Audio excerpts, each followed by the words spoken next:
Desde a aurora da civilização humana, um ponto avermelhado e errante no céu noturno tem cativado a imaginação de astrônomos, filósofos e sonhadores. Marte, o quarto planeta a partir do Sol, não é apenas um vizinho cósmico. É um arquivo geológico e atmosférico que guarda os segredos sobre a formação do nosso próprio mundo e, possivelmente, sobre as origens da vida no universo. Como um profissional da área de astronomia, posso afirmar que, para compreendermos a magnitude das descobertas modernas e as previsões futuras sobre este mundo empoeirado, precisamos recuar no tempo astronômico, voltando aproximadamente 4 bilhões e 600 milhões de anos, para o exato momento do nascimento do nosso sistema solar. A gênese de Marte, assim como a da Terra, está ancorada na hipótese nebular. Esta teoria foi inicialmente concebida pelo filósofo prussiano Immanuel Kant no ano de 1755, e posteriormente desenvolvida e fundamentada matematicamente pelo astrônomo francês Pierre-Simon Laplace no ano de 1796. A importância histórica colossal desses dois pensadores reside no fato de que eles retiraram a origem do sistema solar do reino do misticismo e a colocaram estritamente no campo da mecânica dos fluidos e da física clássica, estabelecendo, assim, toda a base teórica da cosmogonia planetária moderna. Segundo esse modelo confirmado por observações recentes de exoplanetas, o nosso sistema começou como uma vasta e fria nuvem de gás interestelar e poeira que entrou em colapso gravitacional. Neste cenário de caos primordial rotativo, a matéria começou a se aglutinar no centro para formar o Sol, enquanto o material remanescente formou um disco protoplanetário. Foi dentro deste disco que a poeira cósmica começou a se juntar em corpos maiores através de um processo astrofísico chamado acreção. A física fundamental que rege essa atração mútua e inexorável entre as partículas no vácuo é governada pela lei da gravitação universal, formulada e publicada pelo físico e matemático inglês Isaac Newton no ano de 1687. A publicação desta lei em sua monumental obra Principia foi o verdadeiro marco zero da física e astronomia modernas, unificando a compreensão mecânica do cosmos ao provar que a mesma força que atrai um objeto para o chão na Terra mantém os planetas em órbita. Expressa puramente em forma de texto discursivo, a lei de Newton estabelece que a força de atração gravitacional entre dois corpos é igual à constante gravitacional multiplicada pelo produto das massas dos dois corpos, sendo todo esse resultado dividido pelo quadrado da distância que separa os seus centros de massa. Foi sob a ação constante dessa força que o embrião planetário marciano acumulou silicatos e metais para se tornar um planeta rochoso, ou telúrico. A composição elementar primária de Marte é dominada por três componentes químicos fundamentais: ferro, silício e oxigênio. O ferro, elemento de número atômico 26, é um metal de transição denso que, durante a fase de magma fundido do planeta, afundou para o centro devido à diferenciação planetária, formando o núcleo marciano. O silício, de número atômico 14, é um metalóide vital que se liga ao oxigênio para formar os silicatos, a classe de minerais que compõem quase a totalidade das rochas do manto e da crosta de Marte. Já o oxigênio, de número atômico 8, é um ametal formador de ligações altamente reativas. A icônica cor de sangue de Marte que vemos nos telescópios é o resultado direto da longa interação química na superfície, onde o oxigênio atmosférico e a água primordial oxidaram o ferro presente nas rochas basálticas da superfície, formando o óxido de ferro 3, Fe2O3, um composto inorgânico também conhecido como hematita ou, em termos leigos, simples ferrugem. No entanto, a arquitetura física de Marte apresenta uma anomalia severa que frustrou os astrônomos durante todo o século XX, seu tamanho diminuto. Com um diâmetro equatorial de aproximadamente 6.792 km, Marte possui apenas metade do tamanho da Terra e cerca de 11% da massa do nosso planeta. De acordo com as leis de densidade do disco protoplanetário original, a órbita de Marte deveria conter rocha suficiente para que ele crescesse até o tamanho da Terra ou de Vênus. A explicação para este mistério veio apenas no ano de 2011, através da revolucionária hipótese da Grande Virada, do inglês Grand Tack Hypothesis, um modelo dinâmico proposto por uma equipe internacional de astrofísicos liderada por Kevin Walsh e Alessandro Morbidelli. A importância desse estudo foi avassaladora, pois provou que os planetas gigantes não se formaram onde estão hoje, mudando permanentemente a forma como entendemos a evolução dos sistemas planetários. O modelo matemático da Grande Virada propõe que o planeta Júpiter, logo após sua formação, migrou espiralando para o interior do Sistema Solar, aproximando-se da órbita onde Marte estava se formando. Ao fazer isso, a esmagadora gravidade de Júpiter dispersou ou devorou a maior parte do material rochoso, os planetesimais, daquela região. Quando Saturno se formou, sua ressonância gravitacional puxou Júpiter de volta para as margens externas do sistema, numa manobra que lembra a virada de um barco à vela contra o vento. Esse desvio titânico roubou a matéria-prima de Marte, deixando-o estagnado e faminto, condenando-o para sempre a ser um mundo de baixa massa. Como resultado direto dessa baixa massa e consequente baixa gravidade superficial, o destino de Marte foi selado ainda em sua infância. Durante o período geológico marciano mais antigo, conhecido como período Noachiano, que durou de cerca de 4 bilhões e 100 milhões de anos até 3 bilhões e 700 milhões de anos atrás, uma era de suma importância para a ciência geológica, pois foi quando a crosta primordial de Marte sofreu um catastrófico bombardeio de asteroides que esculpiu gigantescas bacias de impacto. Como a bacia de Elas, o planeta era surpreendentemente parecido com a Terra jovem. Durante o Noachiano, Marte abrigava vulcanismo ativo, um campo magnético protetor e, mais criticamente, um ciclo hidrológico completo. O planeta era quente o suficiente para suportar vastos lagos e oceanos rasos de água líquida em seu hemisfério norte. A era aquática do período Noachiano, como citado anteriormente, chegou a um fim abrupto e apocalíptico devido a uma falha catastrófica no próprio coração geológico do planeta. Para que um mundo rochoso mantenha um escudo magnético protetor, também conhecido como magnetosfera, ele precisa operar ativamente um geodínamo. A teoria do geodínamo, primeiramente proposta pelo físico e matemático irlandês Joseph Larmor no ano de 1919, uma teoria seminal que unificou de forma brilhante a geofísica e o eletromagnetismo ao explicar pela primeira vez como os corpos celestes geram seus campos magnéticos intrínsecos, dita que fluidos espessos e condutores de eletricidade, como o ferro e o níquel derretidos, devem estar em constante movimento convectivo e rotacional dentro do núcleo de um planeta. Esse movimento é impulsionado pelo intenso calor primordial tentando escapar do núcleo em direção ao manto mais frio. No entanto, a termodinâmica de Marte ditou seu colapso estrutural. O resfriamento de qualquer corpo esférico no universo é regido pela relação matemática entre sua área de superfície e seu volume. Por possuir um raio equatorial de apenas cerca de 3.389 km, Marte ostenta uma área de superfície excessivamente grande em proporção ao seu pequeno volume interno, especialmente quando comparado à Terra.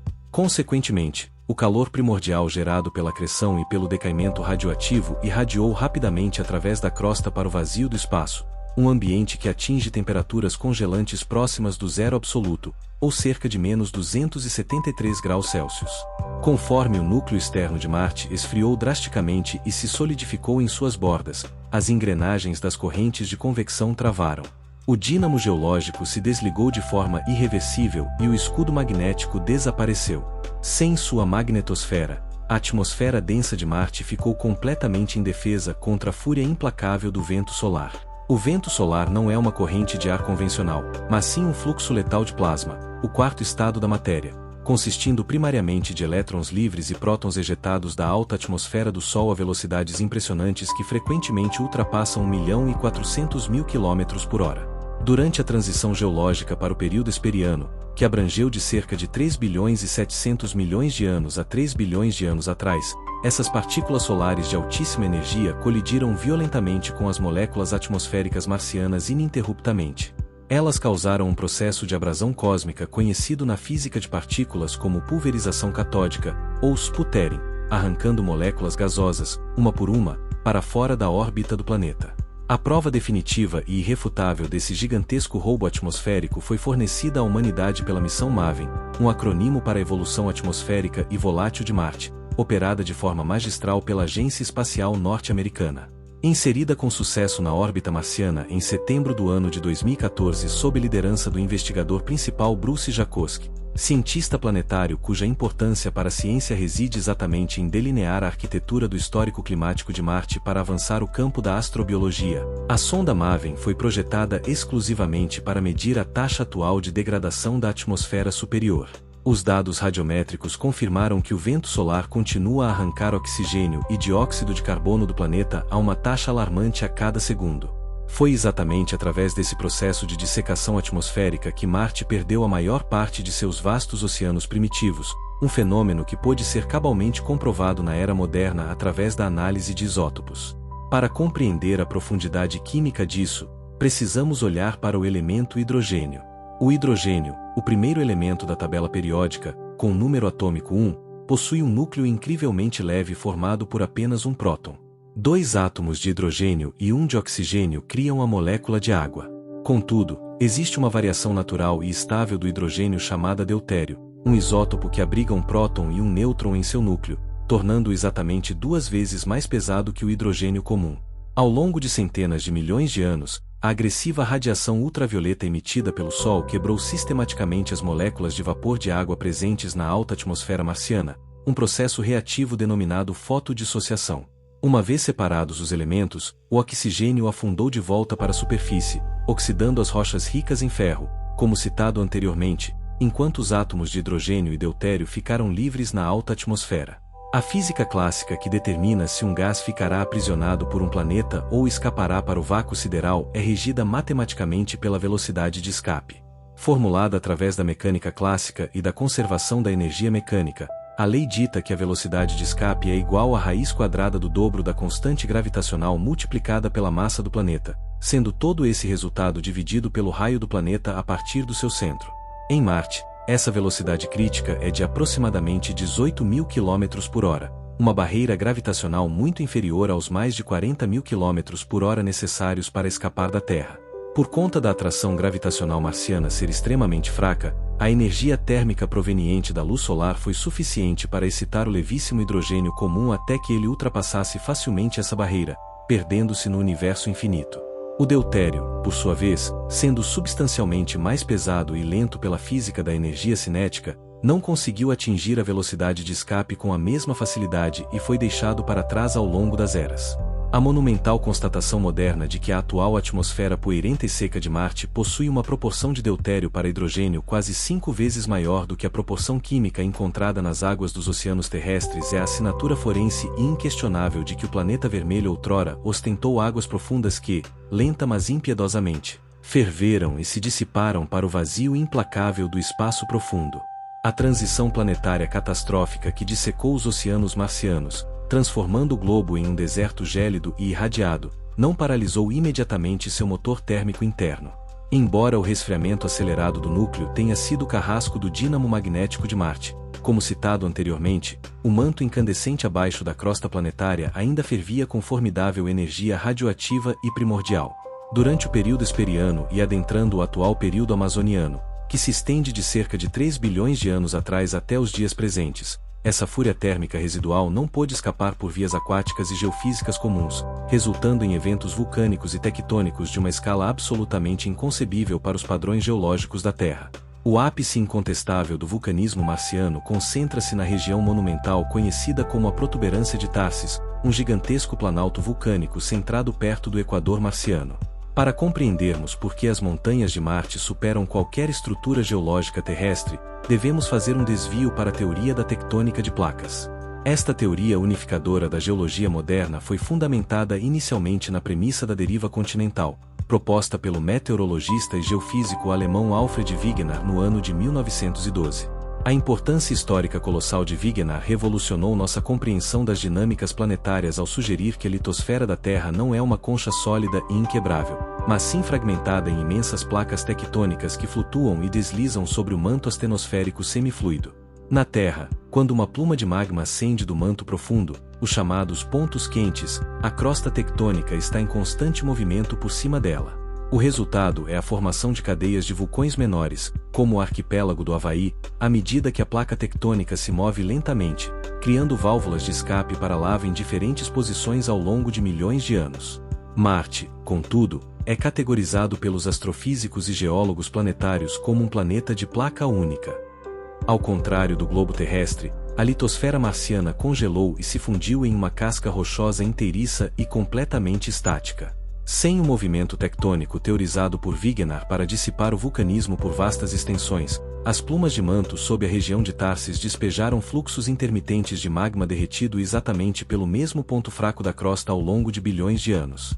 Essa anomalia de placa única culminou na criação do Olympus Mons, ou Monte Olimpo, indiscutivelmente o maior vulcão em escudo de todo o sistema solar, elevando-se a estonteantes 22 km acima do nível médio da superfície de Marte, o que o torna quase 3 vezes mais alto que o Monte Everest, e estendendo-se por mais de 600 km de diâmetro na base, Olympus Mons é um leviatã geológico.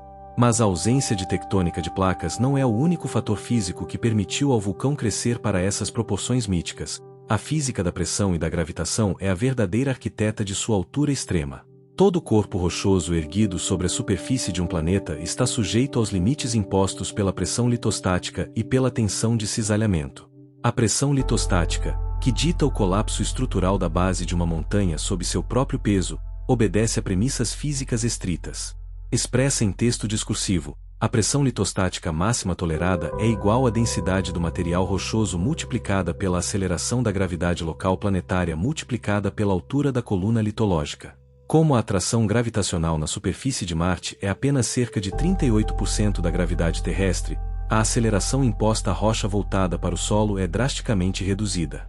Com uma força-peso significativamente menor esmagando suas fundações basálticas, a câmara magmática marciana conseguiu empilhar fluxos de lava até a estratosfera do planeta sem que a base da montanha sucumbisse à liquefação mecânica ou ao fraturamento estrutural generalizado, permitindo que o Monte Olimpo perfurasse os céus. A química desses mares de lava petrificada também conta uma história profunda sobre o interior do planeta. Os espectrometros orbitais modernos confirmam que Olympus Mons e os vulcões irmãos da Cordilheira de Tharsis são compostos predominantemente de lavas basálticas com elevadíssima concentração de magnésio e ferro. O magnésio, elemento químico pertencente ao grupo dos metais alcalino-terrosos, com número atômico 12 na tabela periódica, desempenha um papel crítico na cristalização do magma primário.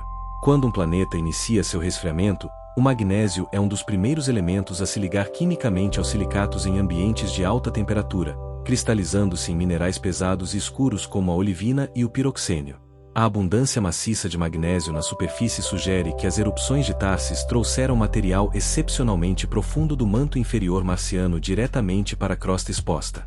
O colossal estufamento magmático provocado pelo surgimento da protuberância de Tharsis foi tão avassalador que seu peso massivo perturbou de maneira permanente a integridade estrutural do globo marciano. Ao inflar a crosta na região equatorial, a litosfera planetária adjacente foi submetida a tensões de tração mecânica muito superiores ao limite elástico das rochas silicatadas. Em resposta a essa tortura física incalculável, a crosta de Marte rachou violentamente ao longo do Equador, rasgando o planeta. Essa fratura gigantesca e monstruosa é conhecida mundialmente como Valles Marineris. Trata-se do maior cânion do Sistema Solar, estendendo-se majestosamente por mais de 4.000 quilômetros de comprimento, atingindo larguras de até 200 quilômetros e caindo a profundidades abissais de cerca de 7 quilômetros. Para colocarmos em perspectiva, se Valles Marineris fosse transportado para a Terra, o cânion se estenderia continuamente desde Nova York até São Francisco, cortando todo o território dos Estados Unidos de costa a costa. A verdadeira natureza morfológica de Valles Marineris permaneceu velada em mistério até a chegada da revolucionária sonda espacial Mariner 9, no ano de 1971. Sob a orientação científica e geológica do cientista planetário norte-americano Harold Masursky, a missão Mariner 9 marcou um ponto de inflexão na astronomia. Antes dessa missão, observações prévias de sondas que apenas realizaram sobrevoos rápidos sugeriam que Marte era um mundo morto, saturado de crateras e incrivelmente semelhante à nossa Lua. A importância da liderança e das análises topográficas chefiadas por Masursky reside no fato de que ele e sua equipe utilizaram as milhares de fotografias de alta resolução capturadas pela sonda na órbita marciana para desmentir essa noção e provar cabalmente que Marte possuía uma história de convulsões geológicas incrivelmente complexa. As imagens da Mariner 9 revelaram inequivocamente que Valles Marineris não eram um simples desfiladeiro esculpido pela erosão de rios, como o Grand Canyon na Terra. Em vez disso, evidenciou-se tratar de um graben tectônico, um gigantesco bloco da crosta planetária que afundou verticalmente entre duas ou mais falhas paralelas ativadas pelo estresse litosférico. Embora, em eras subsequentes, as águas subterrâneas liberadas pela ruptura tenham esculpido e expandido enormemente as margens do cânion através de cataclismos hidrológicos formidáveis, o nascimento desse rasgo continental titânico foi provocado inteiramente pelo peso asfixiante dos maiores vulcões já nascidos no nosso sistema solar. A compreensão de Marte como um mundo geologicamente complexo e outrora úmido, como citado anteriormente, é uma conquista da era espacial, mas a obsessão humana com o planeta vermelho começou muito antes da primeira fogueira de um foguete iluminar a plataforma de lançamento. Para entendermos as motivações científicas que nos levaram a gastar milhares de milhões de dólares na exploração marciana, precisamos de analisar a evolução da astronomia observacional e o nascimento do maior mito científico do século XIX, os canais de Marte. A era moderna da observação de Marte teve o seu início oficial no ano de 1877, durante uma oposição favorável, um evento astronômico de suma importância onde a Terra passa exatamente entre o Sol e Marte, permitindo que o planeta atinja o seu ponto mais próximo de nós e seja plenamente iluminado. Foi neste ano que o astrônomo italiano Giovanni Schiaparelli, diretor do Observatório de Brera, em Milão, utilizou seu telescópio para desenhar o mapa mais detalhado de Marte até então. A importância histórica de Schiaparelli reside na sistematização da nomenclatura marciana. Muitos dos nomes que ele deu a regiões escuras e claras, baseados na geografia clássica e mitológica, como Syrtis Major e Hellas, são utilizados pela União Astronômica Internacional até hoje. Contudo, Schiaparelli descreveu o que via como canale, uma palavra italiana que significa canais naturais ou sulcos. Devido a um erro de tradução linguística e ao fervor tecnológico da Revolução Industrial, a palavra foi vertida para o inglês como canals, que implica necessariamente uma construção artificial. Esta confusão terminológica alimentou a imaginação do aristocrata e matemático norte-americano Percival Lowell. No ano de 1894, Lowell fundou o Observatório Lowell em Flagstaff, Arizona, uma instituição de importância vital para a ciência, não apenas pelas suas observações de Marte, mas porque foi lá que, décadas depois, o planeta não Plutão seria descoberto. Lowell dedicou a sua vida a promover a teoria de um Marte moribundo, um planeta habitado por uma civilização avançada que construíra uma vasta rede de canais de irrigação para transportar a água dos polos gelados até as cidades sedentas no Equador. Mas por que razão astrônomos experientes viam linhas onde hoje sabemos que só existe poeira? A resposta reside na física da ótica e na fisiologia da visão humana, especificamente no critério de Rayleigh. O critério de Rayleigh, formulado pelo físico inglês Lord Rayleigh, John William Strutt, no final do século XIX, cujas contribuições para a teoria das ondas e ótica lhe renderam o Prêmio Nobel da Física em 1904, define o limite teórico de resolução de qualquer instrumento óptico. A importância deste critério é fundamental para a astronomia, pois dita o quanto podemos ampliar um objeto antes que a imagem se torne apenas um borrão indistinguível devido à difração da luz. Expresso em texto discursivo, o limite de resolução angular é igual a 1,22 multiplicado pelo comprimento de onda da luz, sendo esse resultado dividido pelo diâmetro da abertura do telescópio. Na época de Lowell, os telescópios operavam no limite da sua resolução para um objeto tão pequeno e distante como Marte. Quando o cérebro humano observa padrões aleatórios de manchas escuras sob condições de visibilidade instável, causada pela atmosfera terrestre, ele tende a conectar esses pontos instintivamente, criando linhas retas inexistentes, um fenômeno psicológico chamado pareidolia. O mito dos canais foi finalmente destruído no dia 14 de julho de 1965, com a chegada da sonda Mariner 4 a Marte.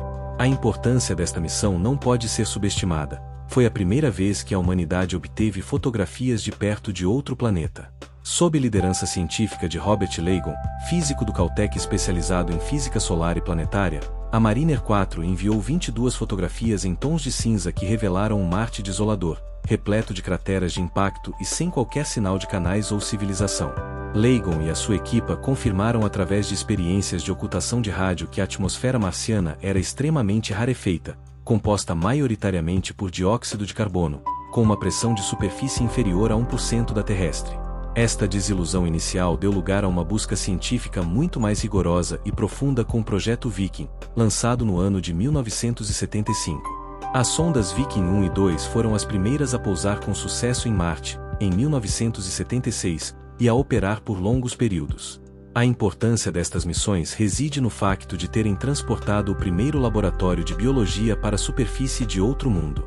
O mentor intelectual desta busca pela vida foi o astrofísico e divulgador científico Carl Sagan, cujo trabalho foi fundamental para estabelecer a astrobiologia como uma disciplina científica respeitada. As Viking realizaram 3 experiências biológicas principais para detectar o metabolismo de micro-organismos marcianos.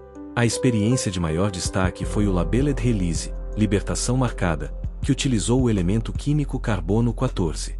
O carbono 14 é um isótopo radioativo do carbono, com número atômico 6, mas com 8 neutrões no seu núcleo, tornando-o instável. Na experiência, uma amostra de solo era alimentada com nutrientes contendo este carbono radioativo. A teoria ditava que, se houvesse organismos vivos, eles consumiriam um nutriente e libertariam dióxido de carbono radioativo como subproduto metabólico. Para surpresa de todos, a experiência deu positivo em ambos os locais de pouso. Contudo, as outras duas experiências, de troca gasosa e libertação pirolítica, não apresentaram resultados claros ou consistentes com a biologia. O debate sobre estes resultados durou décadas. A importância das análises químicas subsequentes revelou que o solo marciano contém percloratos, um tipo de sal oxidante composto por cloro e oxigênio que, quando aquecido ou hidratado, pode imitar reações químicas biológicas. A ciência concluiu, com base nos dados das Viking, que a superfície de Marte é atualmente esterilizada por uma combinação de solo quimicamente reativo e bombardeamento constante de radiação ultravioleta. Isto acontece porque, como citado anteriormente, Marte perdeu seu campo magnético e, consequentemente, não possui uma camada de ozono para filtrar os raios letais do Sol. A busca pela vida, portanto, teria de mudar de estratégia. Em vez de procurar vida na superfície seca e irradiada, a humanidade teria de cavar mais fundo ou procurar em locais onde a água líquida persistiu por mais tempo no passado.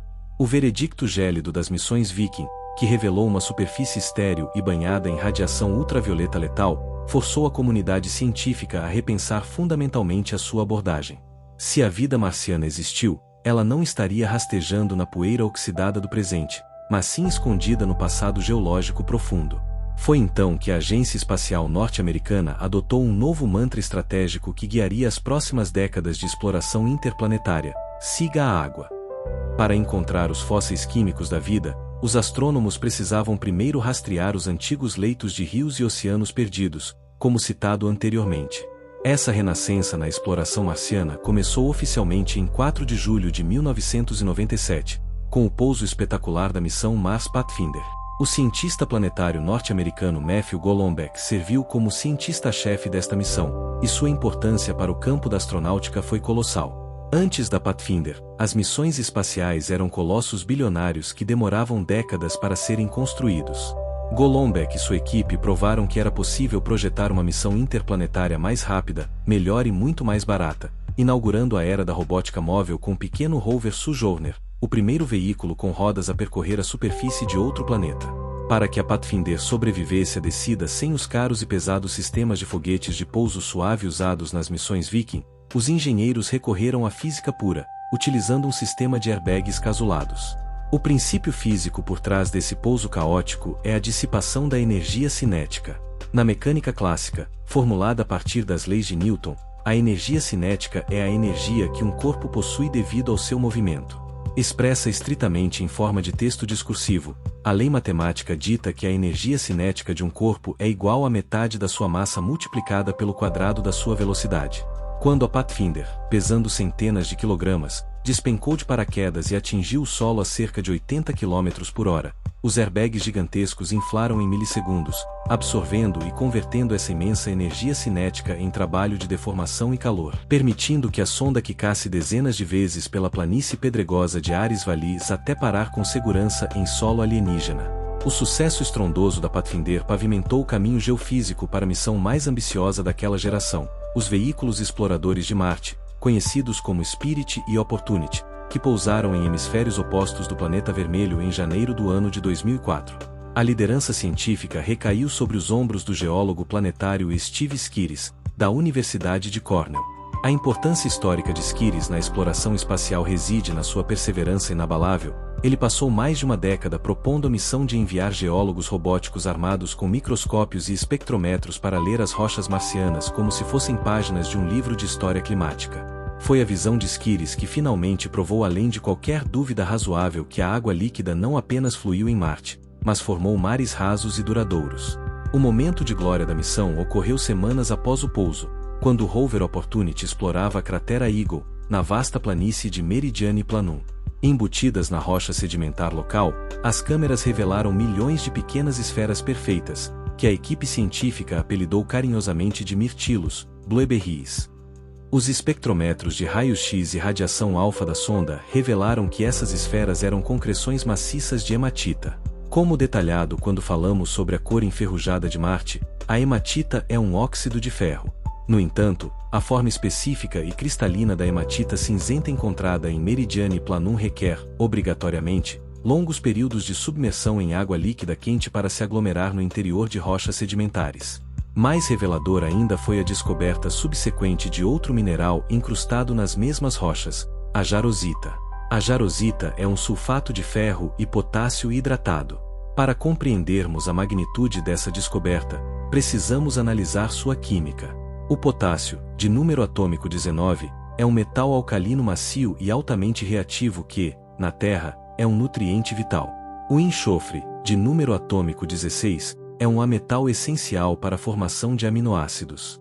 A termodinâmica e a química aquosa ditam que a jarosita só pode precipitar e se cristalizar em um ambiente aquático que seja altamente ácido, semelhante ao ácido de bateria diluído. A descoberta da jarosita pelo Opportunity cimentou a realidade de que o oceano do período noachiano não era de água doce e pura, mas sim um mar incrivelmente salgado, ácido e rico em ferro. Mas por que a água líquida não pode existir na superfície de Marte hoje, mesmo durante o verão equatorial, quando as temperaturas podem atingir agradáveis 20 graus Celsius? A resposta não está na temperatura, mas sim na termodinâmica da pressão atmosférica, regida pelo ponto triplo da água.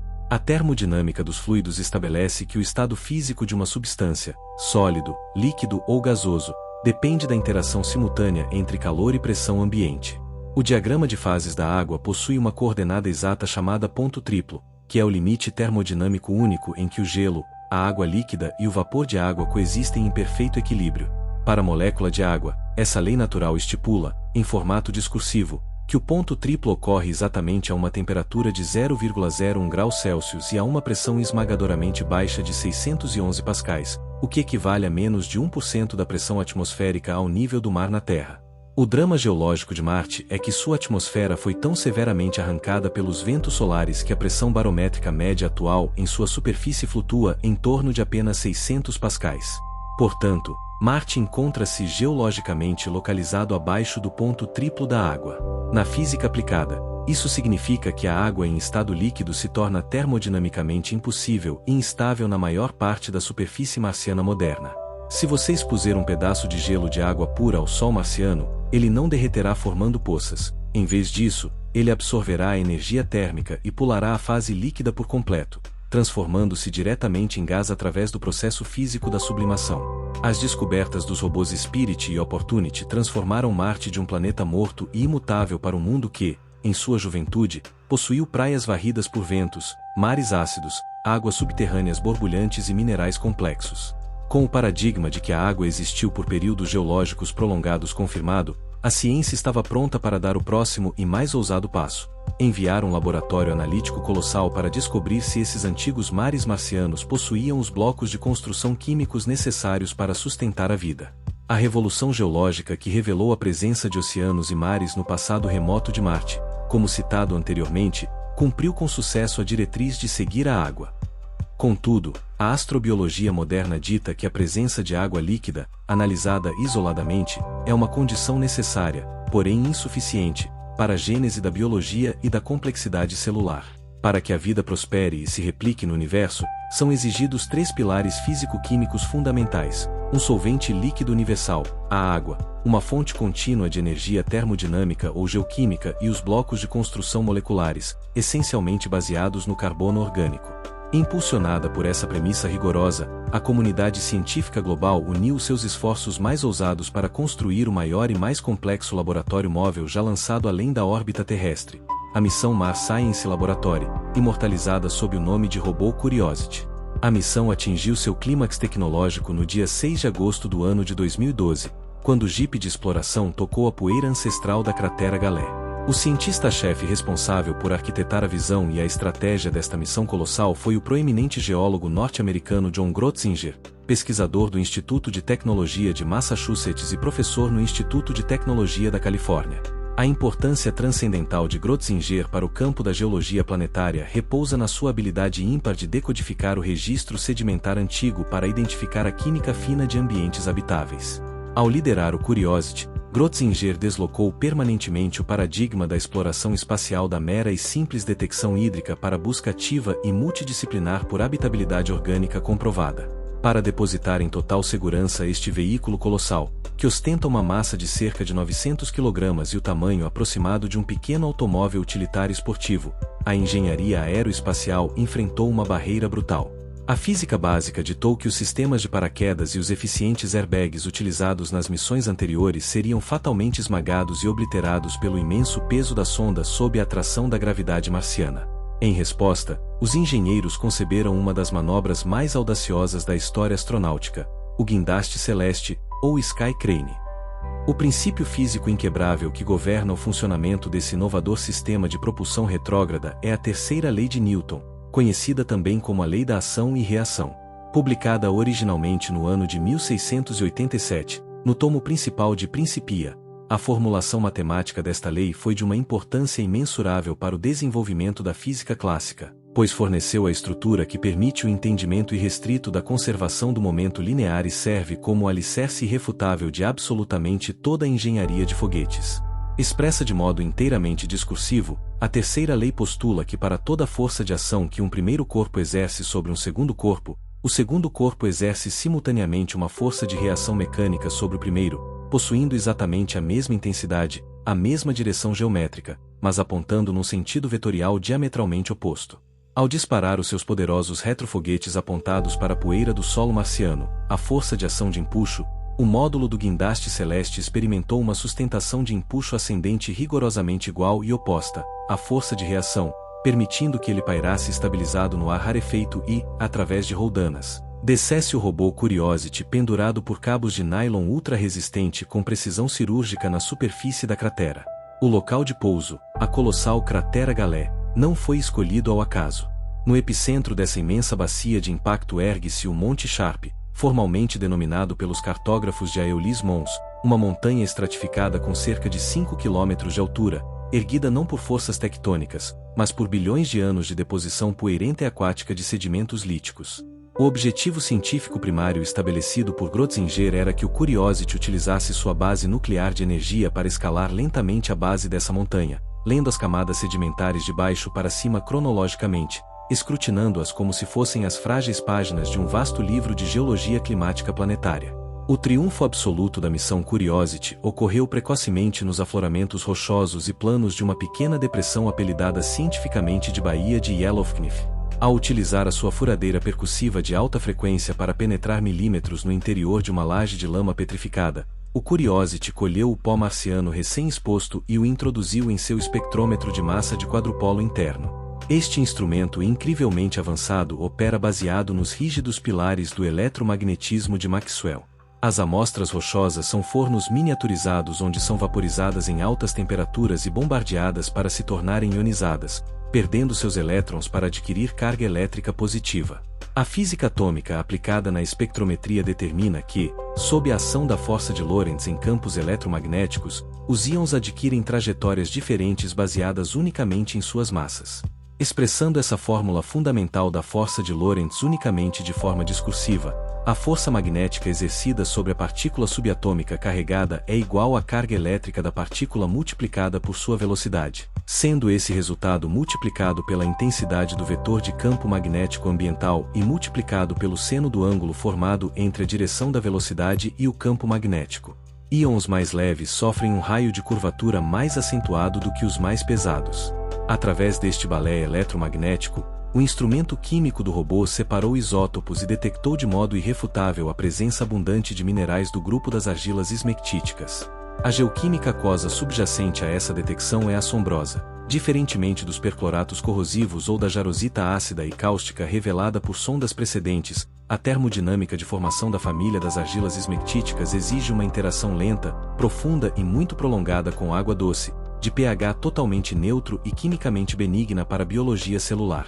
Na esteira dessa vitória geológica, o laboratório embarcado detectou algo pelo qual a astronomia clamava há meio século: compostos orgânicos complexos incrustados nos sedimentos. A base química dessa detecção reside na interação primordial do carbono e do hidrogênio.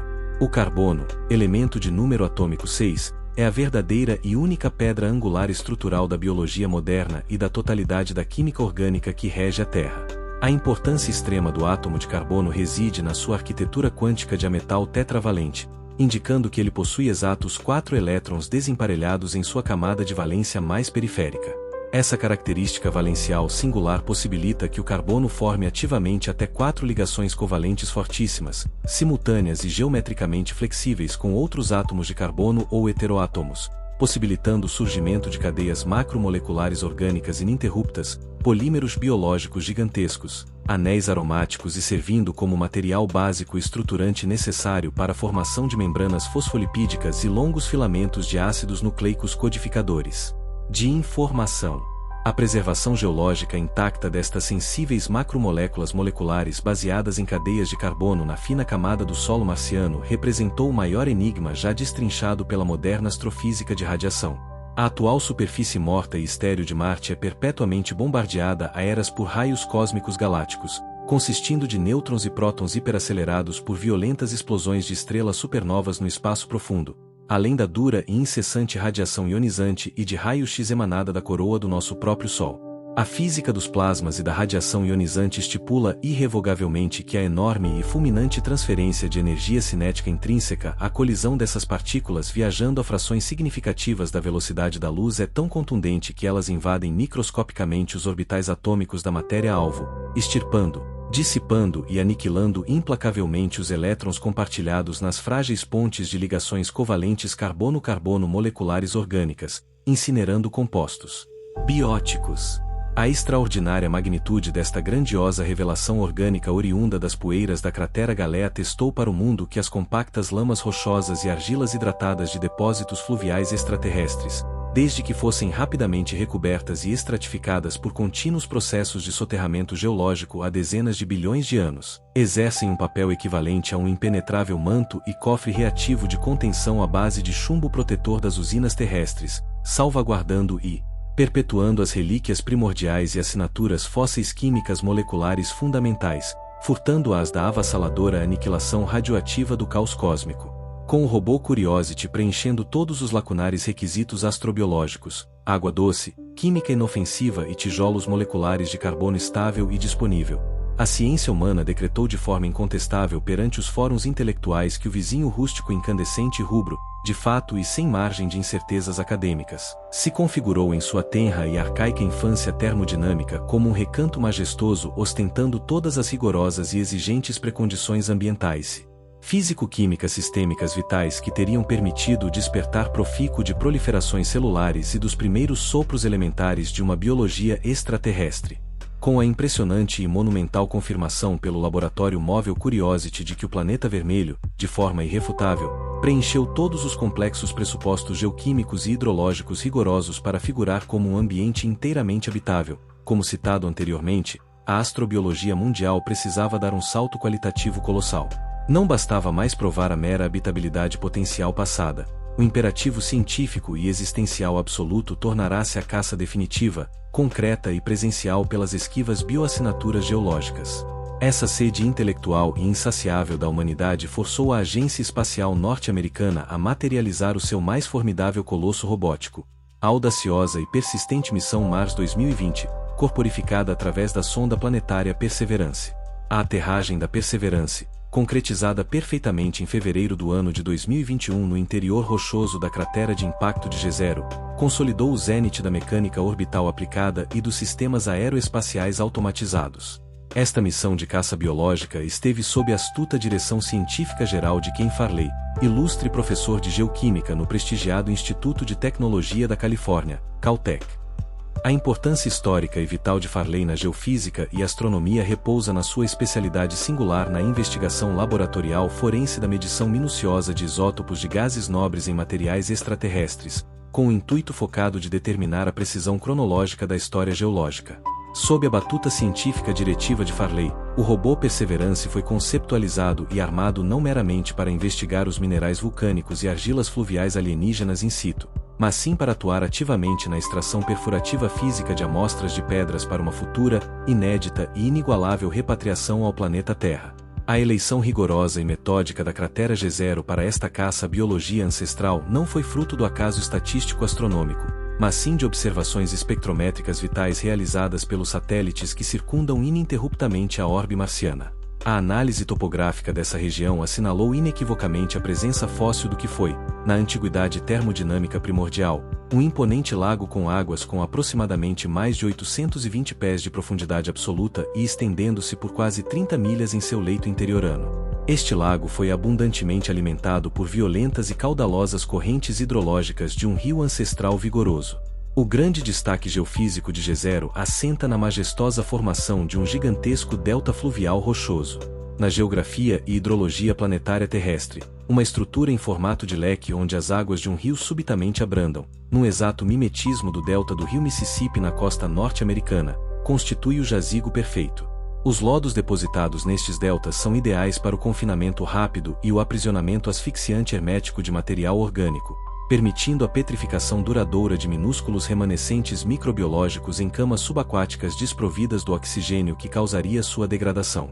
Todavia, a exploração marciana da sonda Perseverance ultrapassou de forma avassaladora a simples litologia local, encarregando-se pioneiramente de deflagrar o audaz experimento astrofísico denominado Mars Oxygen In Situ Resource Utilization Experiment, mais conhecido mundialmente sob o acrônimo MOXIE.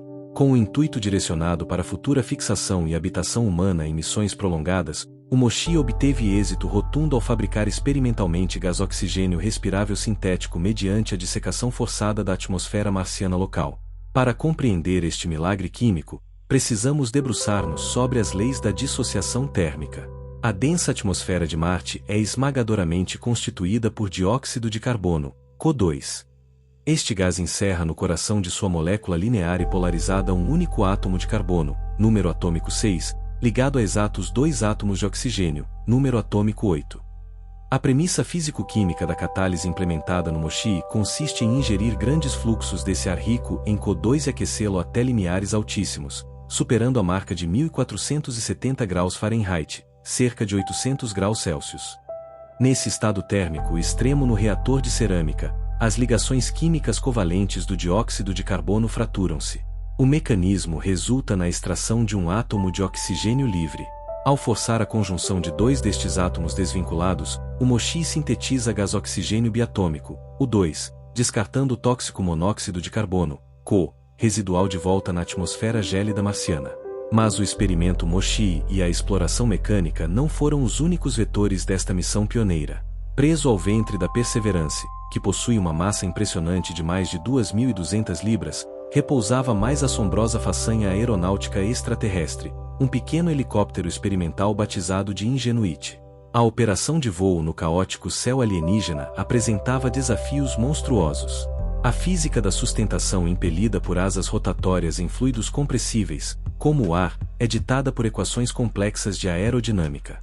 Expressa de forma discursiva, a força de sustentação mecânica deve ser rigorosamente calculada com base na densidade do fluido, neste caso, a atmosfera, multiplicada pelo quadrado da velocidade de rotação da hélice, e pela área da superfície das pás. O obstáculo colossal era que a tênue atmosfera de Marte possui uma densidade equivalente a um mero 1% da pressão barométrica que encontramos ao nível do mar na Terra.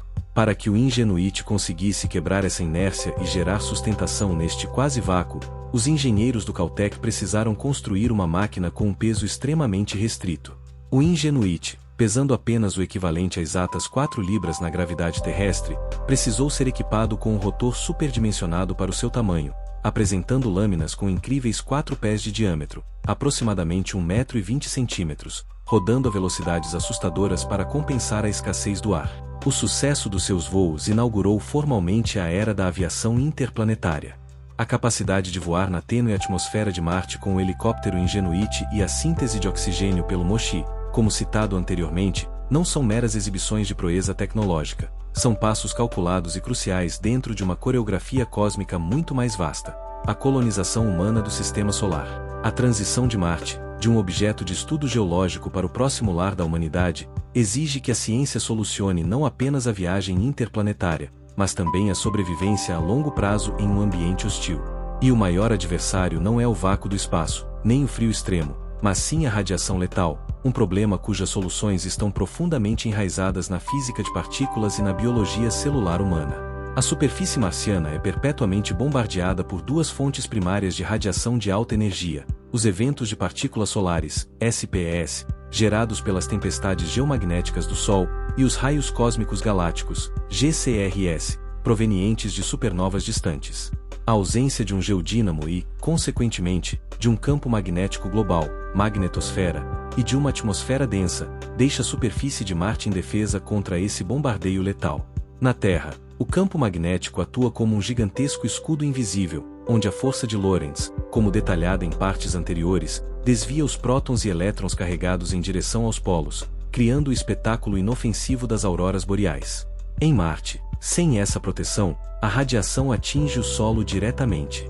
A interação da radiação ionizante com a biologia humana é devastadora e é quantificada através de uma métrica conhecida como dose equivalente, expressa na unidade Sievert. O Sievert não mede simplesmente a quantidade de energia absorvida, mas sim o risco biológico associado à exposição. Quando fótons de alta energia, raios-x e radiação gama, ou partículas subatômicas aceleradas colidem com o tecido humano, a física da transferência linear de energia estipula que elas arrancam elétrons dos átomos de oxigênio e hidrogênio na água intracelular. Este evento cria radicais livres altamente reativos que rompem mecanicamente as pontes duplas das hélices do ácido desoxirribonucleico, DNA, codificador genético essencial para o funcionamento celular. A quebra nas fitas de DNA pode induzir falhas catastróficas na replicação, culminando em mutações genéticas drásticas ou na falência sistêmica induzida por síndrome de radiação aguda. Estudos radiométricos baseados nos sensores dos rovers no solo marciano estimam que um explorador receberia uma dose em torno de 30 centisieverts durante uma missão estendida, uma exposição ordens de grandeza superior à que suportam os astronautas abrigados na Estação Espacial Internacional, que ainda é protegida pela magnetosfera terrestre. Para mitigar esta ameaça existencial, a engenharia civil extraterrestre será guiada pelo princípio da atenuação de radiação por massa. A atenuação mecânica da radiação de fundo depende do número atômico e da densidade física da barreira, bem como da seção de choque para interações de nêutrons secundários. Materiais ricos em hidrogênio são excepcionalmente eficazes porque a massa de um nêutron é quase idêntica à de um próton do átomo de hidrogênio. Portanto, na física de colisões elásticas clássicas, a energia cinética do nêutron radioativo nocivo é transferida de forma muito mais eficiente e contida em materiais ricos em prótons. É por este motivo rigoroso da física atômica que a estratégia de colonização mais viável não se concentra no desenvolvimento de cúpulas de vidro sobre o solo empoeirado, mas sim na utilização direta dos recursos geológicos marcianos, particularmente do abundante regolito. No subsolo de Marte e em vastos depósitos polares, encontramos o recurso estratégico mais crítico não apenas para a água potável, mas para a própria construção da colônia, o gelo de água. A água, H2O, sendo maciçamente rica em hidrogênio atômico, atua como um soberbo amortecedor contra a radiação. Assim, os arquitetos de habitats espaciais propõem que as futuras bases habitacionais sejam instaladas dentro dos tubos de lava gigantes, remanescentes do vulcanismo do período Hesperiano, ou sob domos espessamente construídos via impressão tridimensional a partir de matrizes cimentadas compostas pelo gelo de água marciano, criando o que se apelidou de casas de gelo. Nesses abrigos de espessas muralhas translúcidas ricas em átomos leves, as tripulações encontrariam um escudo que dissipa os nêutrons galácticos antes que os mesmos alcancem suas frágeis células biológicas. Contudo, além da fisiologia de um explorador, a própria manutenção agrícola impõe barreiras monumentais. O já mencionado perclorato, descoberto inicialmente pelas missões Fênix e subsequentemente analisado pelos laboratórios da Curiosity, está difusamente espalhado na areia marciana em concentrações aproximadas de 0,5% de seu peso bruto. Na medicina biológica terrestre, sais de perclorato são agentes inibidores tireoidianos poderosos, impedindo mecanicamente a absorção fisiológica vital de isótopos de iodo na glândula humana, resultando em graves falhas do metabolismo basal.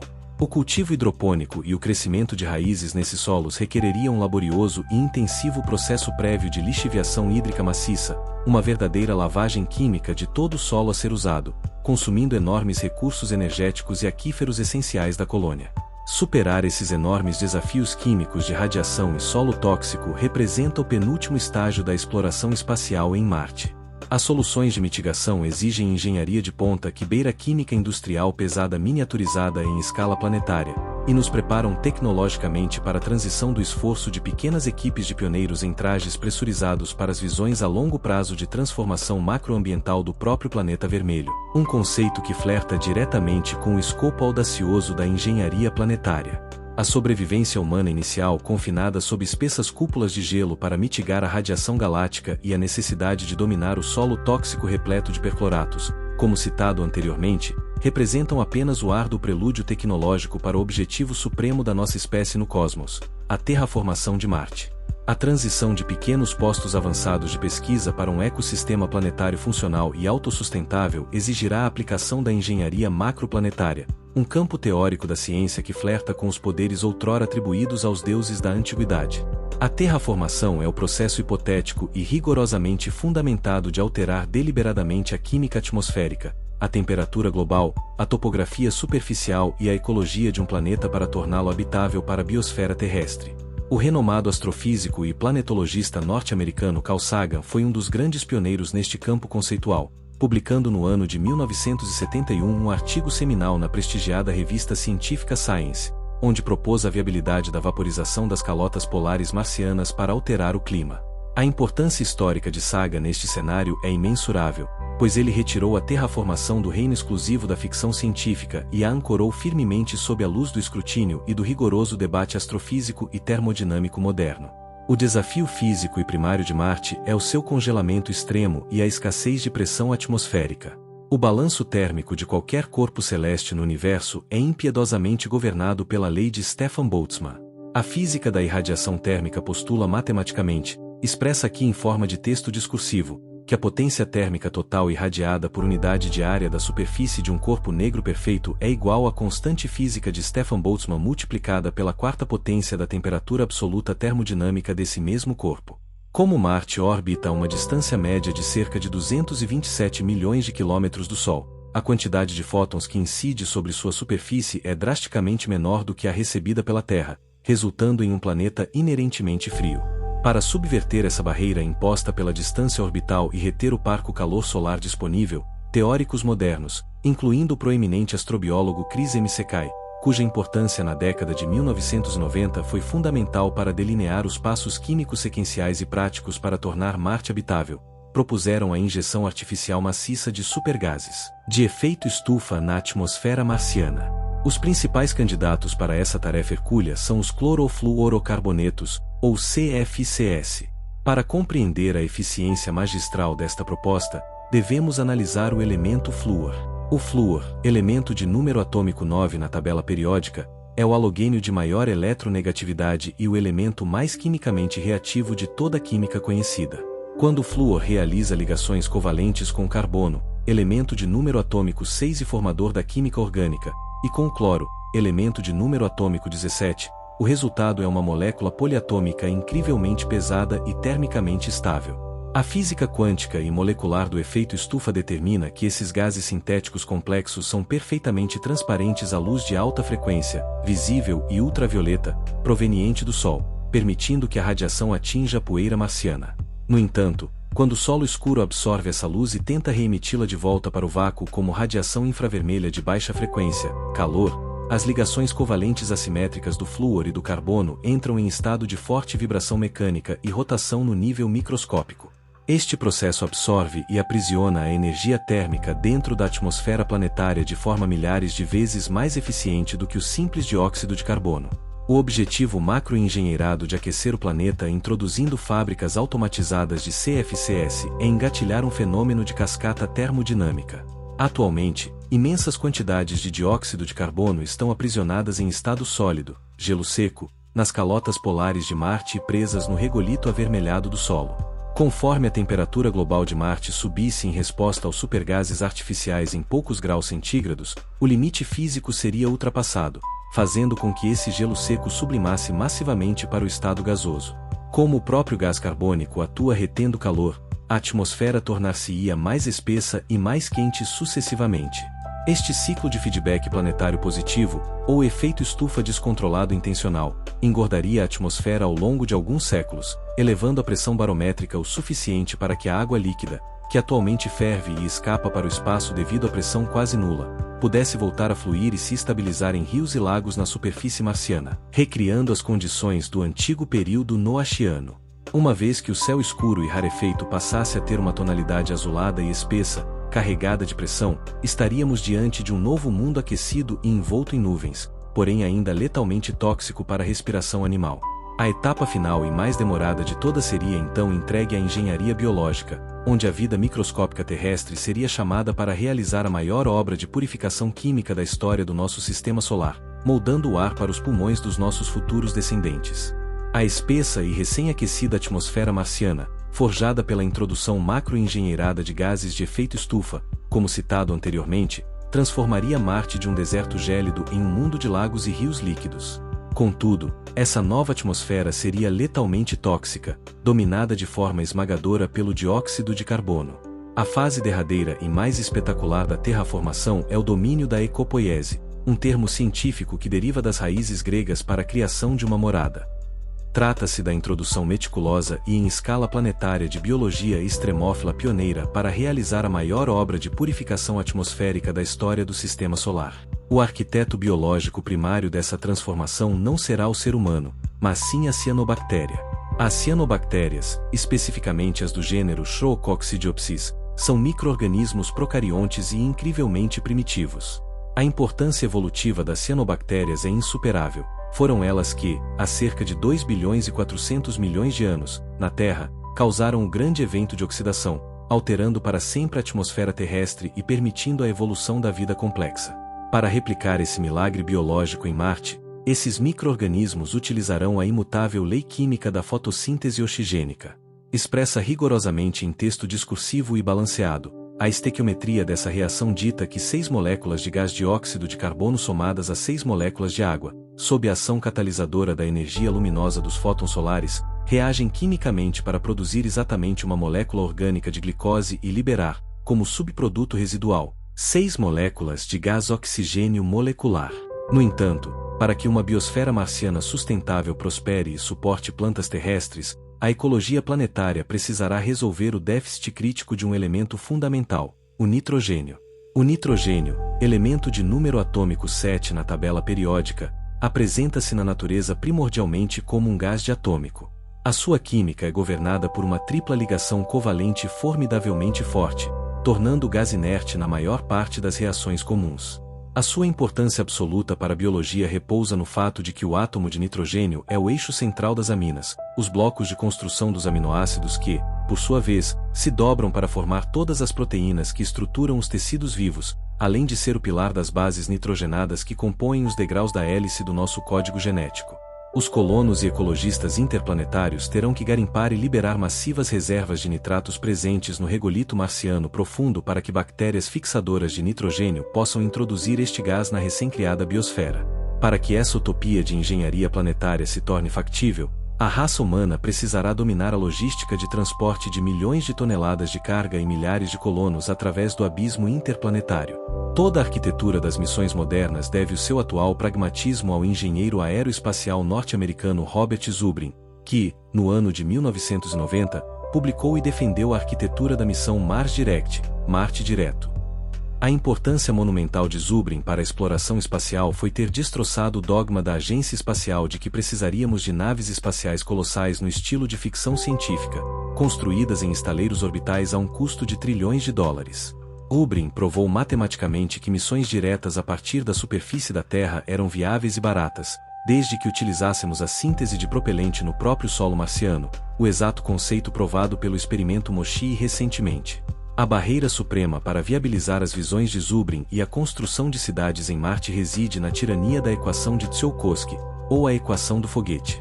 Formulada no ano de 1903 pelo professor e visionário russo Konstantin Tsiolkovsky, cuja importância histórica o coroa como o pai fundador incontestável da astronáutica teórica, pois provou pela primeira vez através da física e da matemática que o voo espacial era alcançável.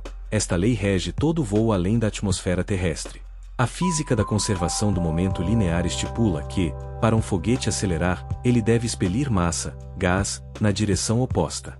Expressa em texto discursivo puro, a equação de Tsiolkovsky postula que a variação máxima da velocidade de um veículo espacial é igual à velocidade de exaustão efetiva dos gases ejetados multiplicada pelo logaritmo natural do resultado da divisão matemática entre a massa inicial total do foguete no instante do lançamento e a sua massa final seca, após toda a queima do propelente.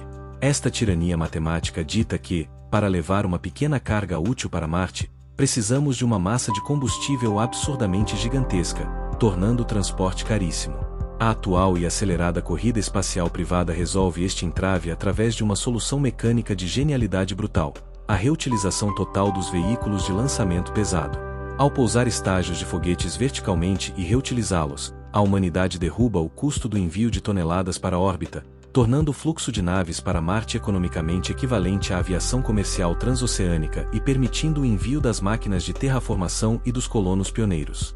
Olhando para o profundo tempo astronômico futuro, a colonização e terraformação de Marte não são meros caprichos de exploração, mas sim o seguro de vida imperativo e final da própria consciência orgânica do Sistema Solar. A astrofísica estelar confirma categoricamente que, em aproximadamente 5 bilhões de anos, o nosso Sol esgotará as suas reservas nucleares de hidrogênio e iniciará a queima do hélio, expandindo-se inexoravelmente numa estrela do tipo gigante vermelha. Quando isso ocorrer, o raio do Sol engolirá as órbitas de Mercúrio, Vênus e possivelmente da Terra, esterilizando e obliterando nosso mundo de origem em um oceano de plasma milhares de graus Celsius. Neste apocalipse solar inevitável ditado pela mecânica das estrelas, a expansão térmica empurrará a zona habitável do Sistema Solar em direção ao exterior. Marte, antes um mundo de fronteira congelado, ver-se-á banhado numa luz mais quente e acolhedora. Assim, o planeta vermelho não é apenas uma curiosidade geológica, é a cápsula de sobrevivência definitiva, o santuário onde as futuras gerações humanas observarão o fim da Terra a partir da segurança dos cânions de vales marineres e das praias do renascido oceano marciano.